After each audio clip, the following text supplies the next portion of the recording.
लाज़लो बॉक द्वारा लिखित work rules एक व्यावसायिक पुस्तक है जो एक सफल और खुशहाल कार्यस्थल बनाने के बारे में अंतर्दृष्टि और दिशा निर्देश प्रदान करती है। यह एक बेहतरीन कंपनी संस्कृति बनाने और सर्वश्रेष्ठ कर्मचारियों को नियुक्त करने के लिए व्यावहारिक सुझाव प्रदान करती है। ये बुक आपको सिखाएगी business and leadership management psychology. Hello दोस्तों, मैं आरती आपका भगीरथ ऑडियो हब चैनल में स्वागत करती हूँ। आइए इस book summary work rules by Laszlo Bock को शुरू करते हैं। इंट्रोडक्शन। आप कैसे पता करते हैं कि आपके एम्प्लॉयज़ अपने काम से खुश है? आप अपने कंपनी के रेपुटेशन को अच्छा दिखाने के लिए क्या करते हैं? जब किसी कंपनी की पीपल प्रैक्टिस और पॉलिसी ऐसे होते हैं जो बहुत ही बढ़िया ढंग से काम करता हो, तो वैसे बिजनेस को काफ़ी फायदे मिलते हैं। उनमें से एक फ़ायदा ये है कि यहाँ काम करने वाले काफ़ी लोग कंपनी के लिए कमिटेड रहते हैं। ऐसे कमिटेड लोग कंपनी को आगे बढ़ाने और उनके टारगेट को पूरा करने में अपना बहुत कंट्रीब्यूशन देते हैं। इन अच्छे पीपल प्रैक्टिस वाले कंपनियों में गूगल कंपनी का नाम भी आता है। अगर आप एक स्टार्टअप के फाउंडर हैं या फिर कोई बिजनेसमैन, तो आप सीख सकते हैं कि गूगल किस अनोखे ढंग से अपने एम्प्लॉइज को हैंडल करता है। इस बुक से आप जान सकते हैं कि गूगल की शुरुआत बहुत ही साधारण सी थी। आपको ये भी पता चलेगा कि पूरी दुनिया के लोग गूगल को कैसे जानते हैं। गूगल अपने अनोखे वर्क कल्चर और अपने एम्प्लॉइज का ख्याल रखने में बहुत आगे है। आप जानेंगे कि इसके लिए गूगल ने ऐसा क्या किया। अगर आप इस बुक में लिखे प्रिंसिपल्स को अपने बिजनेस के लिए चुनते हैं, तो आपके एम्प्लॉइज और उनके काम में आपको काफ़ी अच्छा असर देखने को मिलेगा। आज ही इस बुक को पढ़िए और अपने एम्प्लॉइज पर ध्यान देना शुरू कीजिए। अपने कंपनी के पीपल प्रैक्टिस को भी गूगल की तरह बेहतरीन बनाइए। फाउंडर बनना हर कहानी की कहीं न कहीं से शुरुआत होती है। क्या आपको गूगल की शुरुआत की कहानी पता है? गूगल के 2 फाउंडर्स थे, लैरी पेज और सर्गेई ब्रिन। उन्होंने ही गूगल को शुरू किया था। स्टैनफोर्ड यूनिवर्सिटी के एक कैंपस टूर में दोनों की मुलाकात हुई थी। हालांकि दोनों ही अलग अलग बैकग्राउंड के थे, पर दोनों ने ही मिलकर गूगल को बनाया था। बचपन में दोनों ही मॉन्टेसरी स्कूल जाते थे, इसलिए उनके आइडियाज भी इन्हीं मॉन्टेसरी स्कूल से इंस्पायर्ड था। उनका सपना सर्च इंजन बनाने के अलावा और भी बहुत कुछ करने का था। वे ये भी समझना चाहते थे कि एम्प्लॉइज को कैसा बर्ताव अच्छा लगता है। वे चाहते थे कि गूगल ऐसी जगह बने जहां काम करने का कोई मतलब हो और जहां इसके एम्प्लॉइज को अपने पैशन को फॉलो करने की खुली छूट हो। साथ ही यहाँ एम्प्लॉइज और उनके फैमिली का हर तरीके से ख्याल रखा जाए। लेकिन सिर्फ गूगल ही एक ऐसी कंपनी नहीं थी जो अपने एम्प्लॉइज का ख्याल रखती थी। फोर्ड एंड हर्शीज कंपनी में भी अच्छे पीपल प्रैक्टिस की जाती थी, जिससे उसके एम्प्लॉइज खुश रहते थे। किसी कंपनी का फाउंडर बनना सिर्फ नाम के लिए नहीं होता। फाउंडर बनना एक एटीट्यूड है, एक सोच और नजरिया है। एक लीडर के तौर पर आपको सबके लिए अपॉर्चुनिटीज तैयार करनी चाहिए। अच्छे फाउंडर्स एक दूसरे की मदद करते हैं और उनके आगे बढ़ाने के लिए रास्ता बनाते हैं। को फाउंडर्स के साथ मिलकर अपने कंपनी के फ्यूचर को बदलने का आपके पास पावर होता है। सबसे जरूरी बात, सबके साथ मिलकर काम करने से ही आप अपने कंपनी को सक्सेस दिला सकते हैं।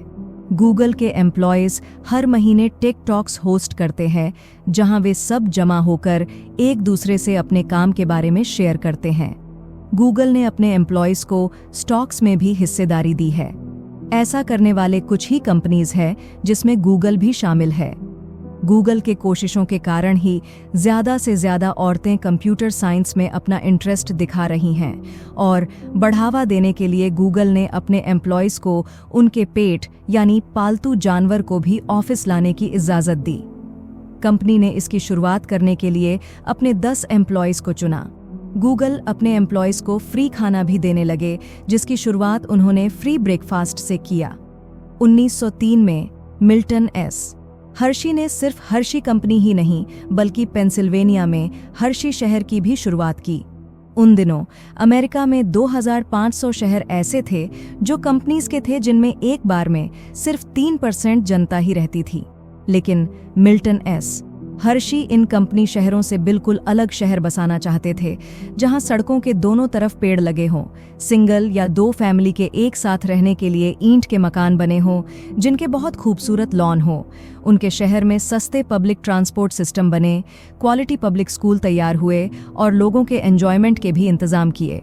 कुछ कंपनीज के फाउंडर्स ने अपने कंपनीज में बढ़िया पीपल प्रैक्टिस अपनाए क्योंकि वे अपने एम्प्लॉयज को पैसे बनाने वाले रोबोट्स की तरह नहीं देखते थे। अपने एम्प्लॉयज को वैल्यू देने में ही उन्हें अपने कंपनी का फायदा दिखा। एक कंपनी को सक्सेस दिलाने के लिए उसके फाउंडर्स को अपने एम्प्लॉयज को फलने फूलने और पनपने का मौका देना चाहिए, साथ ही उनके ज़रूरतों का भी ख्याल रखना चाहिए। कल्चर इट्स स्ट्रैटेजी को अपनाना। क्या आपने कभी गूगल की किसी ऑफिस को देखा है? इनके ऑफिस के फोटो को देखकर आपको ये लगेगा कि यहाँ मस्ती के साथ काम किया जाता है, पर मस्ती और मज़े के साथ साथ यहाँ कल्चर पर भी बड़ा फोकस रहता है ताकि यहाँ के एम्प्लॉयज़ खुश रह सके। कल्चर को गूगल कैसे अपने काम में लेता है, इसे समझने के लिए आपको मिशन, ट्रांसपेरेंसी और वॉइस के इम्पैक्ट के बारे में जानना चाहिए। आम तौर पर कंपनीज का मिशन होता है प्रॉफिट कमाना, अपने कस्टमर्स को खुश रखना या फिर मार्केट का लीडर बनना। इस तरह के मिशन सिर्फ बिजनेस को फायदा पहुंचाने के लिए होते हैं, लेकिन गूगल का मिशन है पूरी दुनिया के इंफॉर्मेशन को इकट्ठा करना, उसे ऑर्गेनाइज करना और इस इंफॉर्मेशन को लोगों के लिए मुहैया करवाना। ये दिखाता है कि गूगल का गोल बिजनेस नहीं बल्कि दुनिया के लोगों के हेल्प करने से जुड़ी है। इससे उनके एम्प्लॉयज और भी बेहतर काम करने के लिए मोटिवेटेड होते हैं क्योंकि उन्हें अपने जॉब्स के मायने मिल जाते हैं।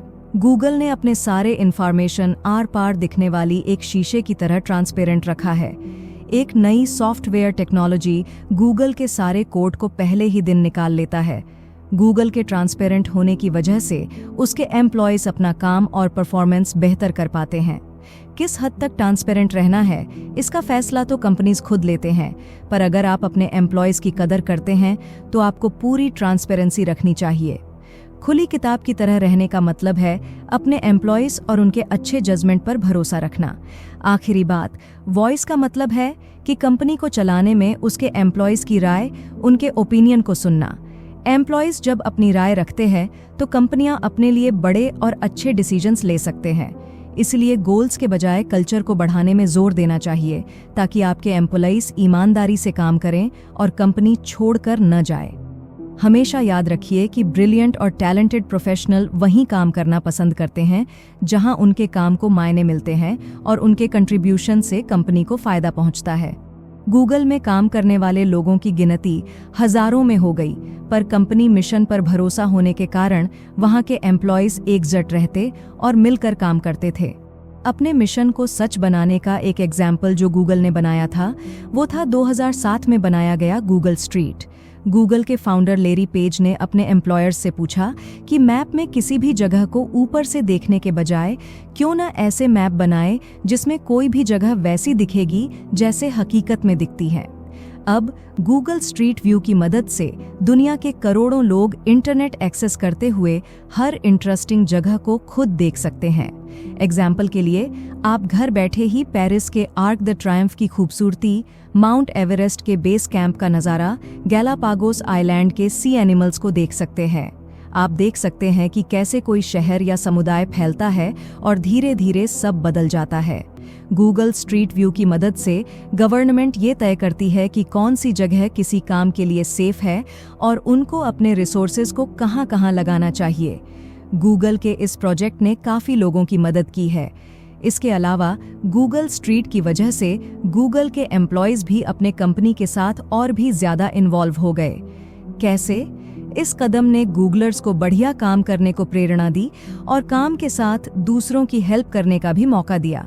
लेक वोबेगोन, वो ख्याली जगह जहां सब नए काम करने वाले एवरेज से बढ़कर थे, आप ये कैसे पक्का करेंगे कि आपके एम्प्लॉयज अपना काम सही ढंग से कर रहे हैं? क्या आप किसी भी जॉब के लिए सबसे बेहतर कैंडिडेट को हायर करते हैं, या आप एवरेज लोगों को हायर करके उन्हें बेस्ट बनाने की ट्रेनिंग देते हैं? आपको अपने कंपनी की हायरिंग और ट्रेनिंग प्रोसेस को रिव्यू करना चाहिए। इसके 3 कारण हैं। पहला है, अपने एम्प्लॉयज को एक अच्छा ट्रेनिंग देने में कुछ ही कंपनीज सक्सेसफुल होते हैं। दूसरा, अगर कोई कंपनी की रिक्रूटिंग प्रोसेस अच्छी है तो शायद उनका प्रोसेस अलग और स्पेशल है, जिसकी वजह से वे बेस्ट में भी बेस्ट चुन पाते हैं। थर्ड, नए कैंडिडेट्स को इंटरव्यू करने वाले लोग आमतौर पर इंटरव्यू लेने में अच्छे नहीं होते। कंपनीज के कुछ रिप्रेजेंटेटिव्स तो बायस्ड भी ही होते हैं। सिर्फ ट्रेनिंग देना ही एक एम्प्लॉय को बेहतरीन नहीं बना सकती, क्योंकि एक असरदार ट्रेनिंग प्रोग्राम बनाना नामुमकिन है।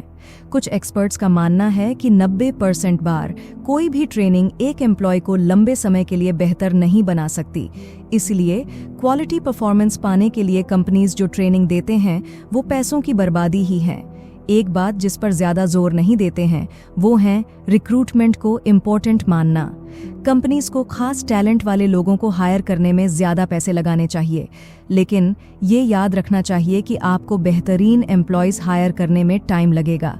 एक और तरीका है जिससे आप अच्छे लोग हायर कर सकते हैं। जब भी आप किसी ऐसे शख्स से मिलें जो आपसे किसी न किसी मामले में बेहतर हो, उसे हायर कर लीजिए। इसके अलावा आपके मैनेजर्स भी ऐसे हों जो उन लोगों को आगे आने का मौका दे जो उनसे बेहतर हो। मैनेजर्स को हमेशा अनबायस्ड रहना चाहिए। कंपनी में कौन हायर होंगे ये फैसले सिर्फ इन मैनेजर्स के नहीं होने चाहिए। अब एक एग्जाम्पल देखते हैं जहां आप ऐसे शख्स को हायर कर सकते हैं जो आपसे बेहतर हैं। लाजलो बॉक इस बुक के ऑथर हैं और गूगल के पीपल ऑपरेशंस के सीनियर वाइस प्रेसिडेंट भी। जब भी हायरिंग की जाती है वे ऐसे कैंडिडेट को हायर करते हैं जो उनसे किसी न किसी मामले में बेहतर हैं। गूगल के diversity and youth education programmes के लीडर हैं नैन्सी ली। मिस्टर बॉक ने नैन्सी ली को हायर इसलिए किया क्योंकि नैन्सी बहुत साफ और क्लियर नजरिया रखती थी और वो निडर भी थी। ये बातें बॉक को अच्छी लगी थीं। कैरन में पीपल डेवलपमेंट की वाइस प्रेसिडेंट थी और बॉक ने इन्हें इसलिए हायर किया था क्योंकि उनका इमोशनल इंटेलिजेंस बॉक से ज्यादा था और वो एक समझदार काउंसलर थी। इस कंपनी के employ Sunil Chandra staffing and people services के वाइस प्रेसिडेंट हैं और इन्हें हायर इसलिए किया गया क्योंकि बॉक को लगा कि सुनील उनसे ज्यादा डिसिप्लिन्ड और गहरी सोच वाले शख्स थे। सुनील किसी भी प्रोसेस को यूजर्स के लिए सस्ती, अच्छी और फर्स्ट बना देते थे। लाजलो ये भी नोट करते थे कि नैन्सी, कैरन, सुनील और दूसरे टीम मेंबर्स से वे रोज क्या सीख सकते हैं। बॉक ने इन सबको हायर करने के लिए काफ़ी टाइम लगाया।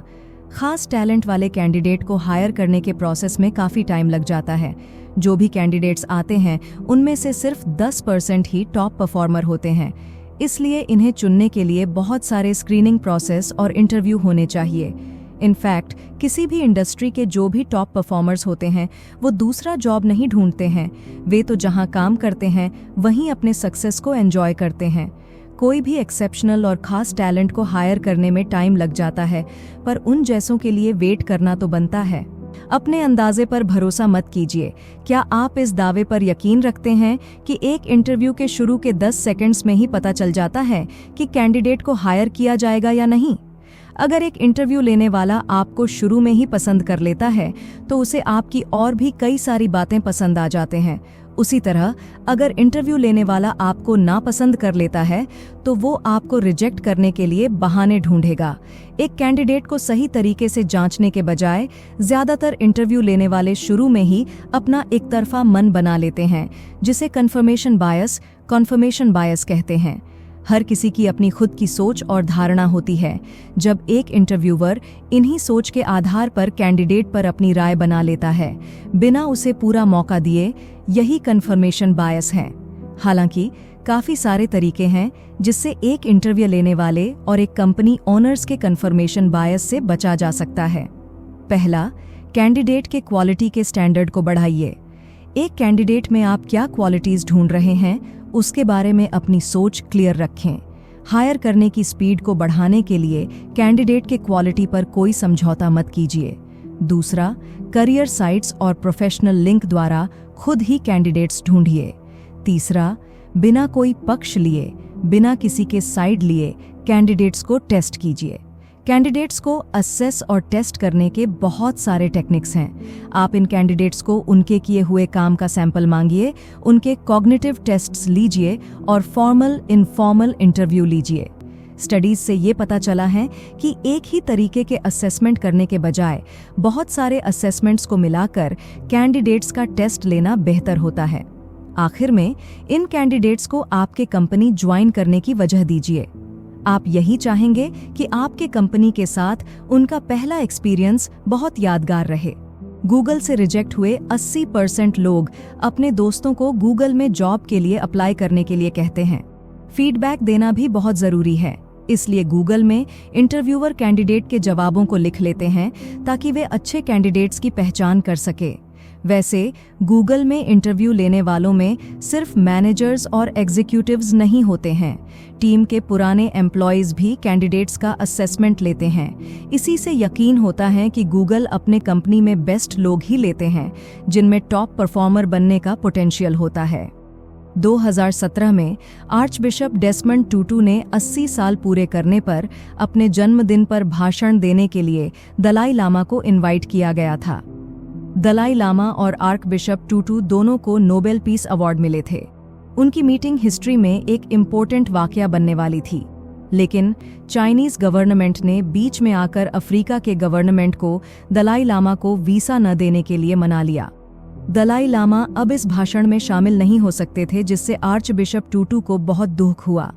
उस टाइम गूगल में नए आए गूगलर लॉरेन ग्रोव्स ने अपना पहला प्रोडक्ट गूगल हैंगोनॉट को लॉन्च किया था। लॉरेन ने दलाई लामा और आर्चबिशप के बीच गूगल हैंगोनॉट के द्वारा मीटिंग करवाई, जिससे हजारों मील दूर होते हुए भी दोनों ने एक दूसरे से आमने सामने बात की। ये टेक्निक इस सेलिब्रेशन का हाईलाइट था और गूगल ने इसे न्यूयॉर्क टाइम्स में एडवर्टाइज किया। ये नए गूगलर लॉरेन की पहल थी, जिन्हें कंपनी को ज्वाइन किए हुए सिर्फ 5 दिन हुए हैं। सभी परफॉर्मेंस मैनेजमेंट क्यों नापसंद करते हैं और हमने इसके बारे में क्या किया। हमारी पूरी जिंदगी हमें अपने परफॉर्मेंस के बेसिस पर रेट किया जाता है। कंपनीज भी अपने एम्प्लॉयज के परफॉर्मेंस को रेट करते ही रहते हैं। ये परफॉर्मेंस इवैल्यूएशन करते रहना जरूरी होता है, क्योंकि इससे एम्प्लॉयज को पता चलता है कि क्या वे कंपनी के और खुद के पर्सनल गोल्स को हासिल कर रहे हैं या नहीं। इसके अलावा परफॉर्मेंस इवैल्यूएशन की मदद से कंपनी ये फैसला ले पाते हैं कि क्या वे किसी एम्प्लॉय के सैलरी को बढ़ाएं या नहीं और उनको प्रमोशन दें या नहीं। ज्यादातर कंपनीज के परफॉर्मेंस मैनेजमेंट, जिन पर परफॉर्मेंस असेसमेंट करने की जिम्मेदारी होती है, वे इस काम में काफ़ी टाइम लगाते हैं और अपने एम्प्लॉयज़ को फीडबैक भी नहीं देते, जिससे एम्प्लॉयज़ नाखुश होते हैं। कुछ मैनेजर्स अपनी सोच या फिर भेदभाव के कारण सही परफॉर्मेंस रेटिंग नहीं कर पाते, जिससे एम्प्लॉयज़ को महसूस होता है कि उनकी रेटिंग्स गलत हैं। क्या आपको जानना है कि गूगल ने इन चैलेंजेस का सामना कैसे किया और आप अपने कंपनी में इसे कैसे अप्लाई कर सकते हैं? पहली बात, गोल्स को सही ढंग से सेट कीजिए। सभी एम्प्लॉयज़ को इन गोल्स के बारे में बताइए। हर 3 महीने लैरी पेज ऑब्जेक्टिव एंड की रिजल्ट्स OKR सेट करते हैं और सभी एम्प्लॉयज़ को अपने OKR से गूगल के OKR से मिलाना होता है। इसमें ऑब्जेक्टिव तो लंबे टाइम वाले गोल्स होते हैं, जबकि की रिजल्ट्स छोटे छोटे गोल्स होते हैं, जिनकी मदद से आप उन ऑब्जेक्टिव्स को हासिल कर सकते हैं। गूगल में काम करने वालों के लिए जो वेबसाइट बनी है, उस इंटरनल साइट में एम्प्लॉयज़ इन OKR को देख सकते हैं, ताकि वे खुद के और दूसरों के भी परफॉर्मेंस को ट्रैक कर सकें। दूसरी बात, साथ काम करने वालों से फीडबैक लीजिए। सिर्फ मैनेजर्स से ही नहीं, बल्कि टीम के दूसरे मेंबर्स से भी फीडबैक लेनी चाहिए। टीम के सारे मेंबर्स को एक दूसरे के परफॉर्मेंस को रिव्यू करने चाहिए। तीसरी बात, एक कैलिब्रेशन प्रोसेस रखनी चाहिए। इस कैलिब्रेशन प्रोसेस में मैनेजर्स को एक साथ बैठकर सारे एम्प्लॉयज़ के रेटिंग्स पर विचार करनी चाहिए। इससे बायस भी खत्म हो जाती है और परफॉर्मेंस मैनेजमेंट प्रोसेस भी बेहतर तरीके से काम करती है। आखिर में एम्प्लॉयज़ के साथ परफॉर्मेंस रेटिंग की बात करते हुए रिवॉर्ड और डेवलपमेंट की बातों को अलग अलग ही रखिए। आमतौर पर गूगल के एनुअल परफॉर्मेंस रिव्यू नवंबर में होते हैं और उसके अगले महीने ही सैलरी के बारे में डिस्कशन होते हैं। ये इसलिए क्योंकि गूगल का भरोसा है कि डेवलपमेंट और रिवॉर्ड एक दूसरे से बहुत अलग बातें हैं। सब कुछ मज़ेदार और आसान नहीं होता। कोई भी ऑर्गेनाइजेशन या कंपनी परफेक्ट नहीं होती। कुछ न कुछ बातों में गलती हो ही जाती है, लेकिन ज़रूरी ये है कि कंपनी इन गलतियों से कैसे सीख लेती है और उसके नतीजों से कैसे डील करती है।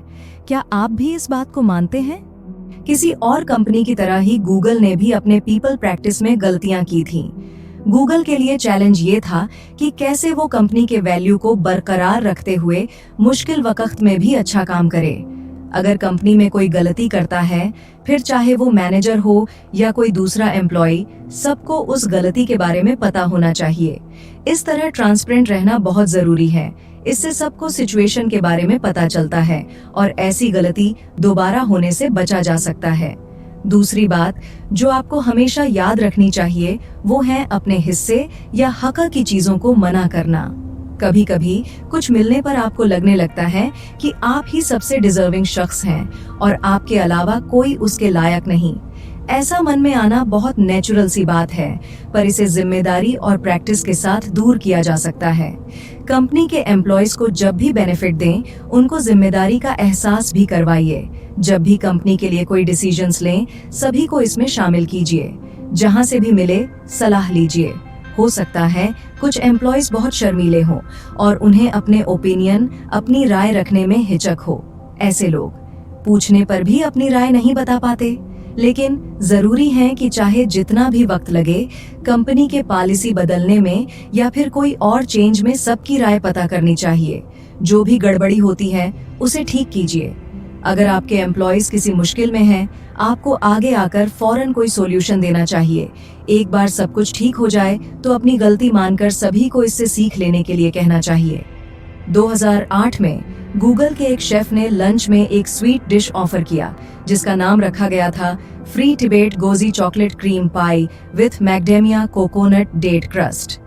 इस मेनू के आने के बाद एक गूगलर ने मैनेजमेंट को एक ईमेल लिखा कि अगर इस डिश के बारे में नहीं एक्सप्लेन नहीं किया जाएगा तो वो इसके विरोध में, इसके प्रोटेस्ट में कंपनी छोड़ देगा।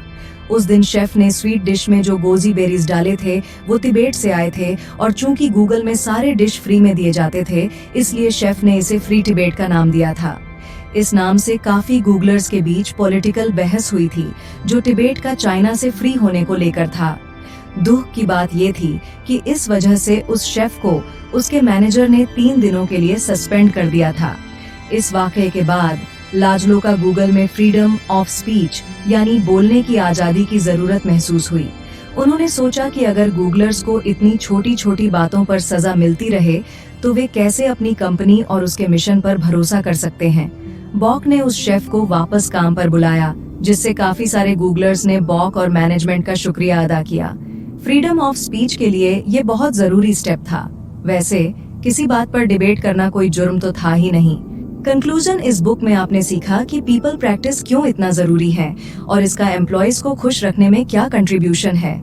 आपने ये सब गूगल कंपनी के एग्जाम्पल से सीखा।